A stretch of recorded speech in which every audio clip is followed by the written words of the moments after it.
Olunaku lw'abataata lukusanze ludda wa? Munnange omukyala Barbie Kyagulanyi wuuno munnange essayidi eno bye ŋŋenda okubeera nga nkutuusaako ate maaso awo ne Chameleone munnange kw'ossa ne mwana mulenzi munnange ate Pallaso bye ŋŋenda okubeera nga nkutuusaako ku lunaku luno munnange ate olw'abataata essayidi eno. Kaakati nno kansooke nkutegeezeeko nti nno wali omukyala Barbie Kyagulanyi munnange essayidi eno era nga abadde nga yatuuse dda munnange wali ku mukutu ogwa Facebook n'awandiika obubaka wali era nga bw'ogezaako okulaba. Kaakati nno ekifaananyi ekyo kibadde kyogeza munnange ate abantu obwama abamu oboolyawo babadde munnange nga tebamulabangako taata wa Barbie Kyagulanyi essayidi eyo era ng'avuddeyoko wali n'obubaka munnange ate obw'enkizo era nga bw'ogezaako okulaba post eyo etwedinze nnyo ku mukutu ogwa Facebook nti munnange ate yamuweerera era yafangayo nnyo okulaba nga munnange ng'ate nga nsoma era nga ne bwe mba musabye ekintu kati essaawa zino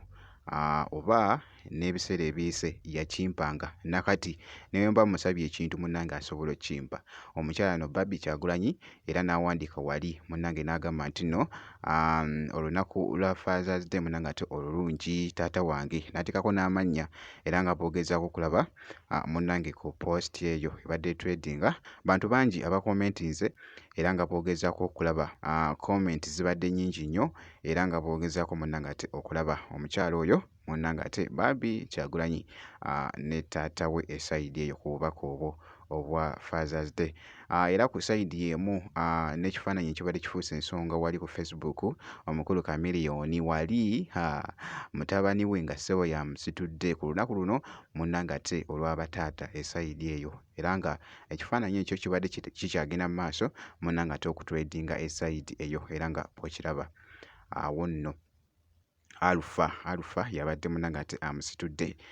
nga bw'ogezaako okulaba ng'asitudde taata we Chameleone essayidi eyo era nga ku sayidi y'emu wenguyidde katambi ako akabadde ka trading wali ku mukutu ogwa TikTok era nga abaddeko munnange wali n'ekifo wagenda okubeera nga baggulawo ekifo kyabwe essayidi eyo era nga bw'owulira bannange akubyemu kawo echo n'eŋŋamba bannange kikino. Pam pam banana pam pana. Yes, my name is Joseph Chameleone, representing the Warehouse grand opening on this 14th, this Saturday, 14th of June, the Warehouse live at the Centenary Park. I'll be there, being aware, the Warehouse grand opening, 14th of June, this Saturday. Bim! Ate ng'era ku sayidi y'emu Pallaso naye abaddeko munnange wali ku kisaawe ekya Hamu essayidi eno era nga famire ya AK47 abaana bano abadde nabo manye ennaku zino munnange atambula nabo era nga wali naye avuddeyoko wali n'agamba nti nno olunaku lw'abataata olulungi njukira nti nno munnange yabeera nabo wali ate n'abalaga keya ey'abataata era nga naye omukulu munnange ate Pallaso bw'atyo bw'alabiseeko mu bifaananyi ebyo ebibadde bikutte akati ku mukutu ogwa Instagram kw'ossa ate ne TikTok omwana mulenzi munnange ate Pallaso era nga ku sayidi y'emu munnange ate ne beegwako wali omwana nno ono omuwala leero amututteko munnange ate mu gyimu wali babadde ne gyimu omu ku batrainer abakabi muyite munnange ate Jalla Trophy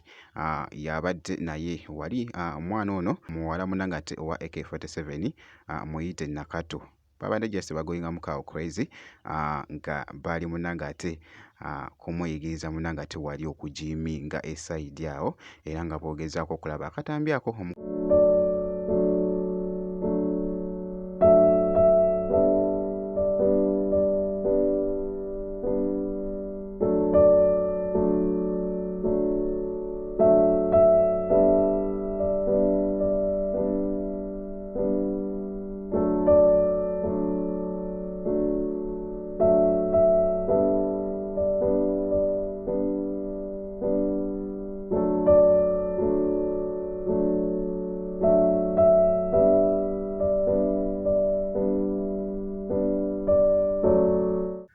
bwe nti bwenkoze nno kakasa nti no video gimpya like kw'ossa ate n'okusubscribinga kasita obeera nga tonnaba ŋŋenda kubeera nga nkomawo ku maaso eyo n'ebirala.